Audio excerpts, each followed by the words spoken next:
San Diego's Old Globe Theater is known for launching hit shows like Dirty Rotten Scoundrels and The Full Monty, which made it the perfect place to stage a brand new musical version of Jane Austen's Emma. In the English countryside, amid great beauty and privilege, a young woman named Emma devoted herself to one task. Mr. Elton will be the next person to benefit from my help. It's a story that's been told I sought to bring two people together, and I shall never do it again. Emma? and retold. Rough winds do shake the darling buds of May, but thy eternal summer shall not fade. But one that's never been told quite like this. I made the match myself. I think not. You're just in shock. Sorry, no. I can do these things myself while you can only talk. It was a very appealing story, and I think it was fun to musicalize. Writer-composer Paul Gordon scripted his first version of Emma back in 2006. Emma always appealed to me, even in the days when I was writing Jane Eyre. I think the story is really contemporary. I think it's very lighthearted. Sweet sister Mary takes my hand. What is he saying to Jane Fairfax? I wish I had some talent. Why is she leaning on him? Is this a match?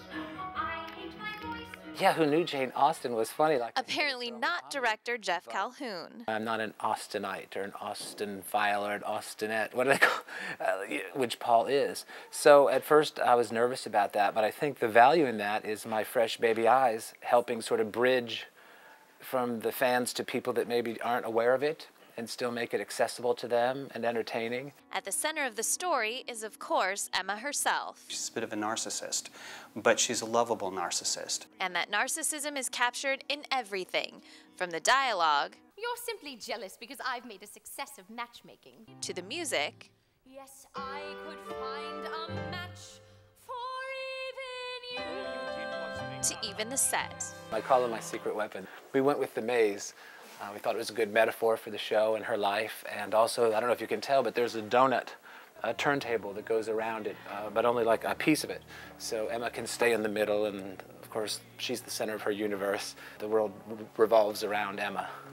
Emma, the dawn breaks with your smile, and for just a while I'm comforted.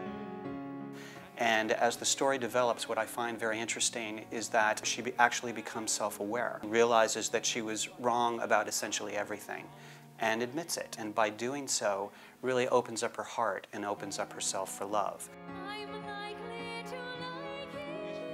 It's likely to like me. It takes my We're likely to be happy.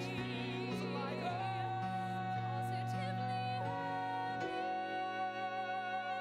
Where do you begin to musicalize something like this? You know, I really just try to make my way through the novel first, and I make notes, and I just have ideas for songs as I'm reading, and usually it's all I can do to prevent myself from running to the piano to start. I really want to know where the story's going, because if I stop and write a song for each moment that I think is great, the musical's going to be 4 hours long. Feels like I've been lost. It's been a long process for Gordon getting Emma from page to the Old Globe stage. Curtains unbroken. But he says the payoff is worth it. You know, it's really just amazing for me that I get to work at the Old Globe Theater and get to do Emma here. I think it's everyone's, top 2 favorite theaters in the country. It's one of the best shops, the best costume shops, scenic shops, prop shops. But we also have just the finest actors that San Diego and New York has to offer. We're very, very blessed.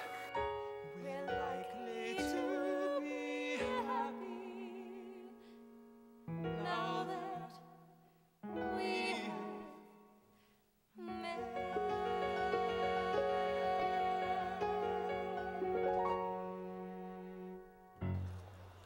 And due to popular demand, Emma has been extended through March 6th. Bringing you the best of California from San Diego, I'm Audra Stafford for California Life.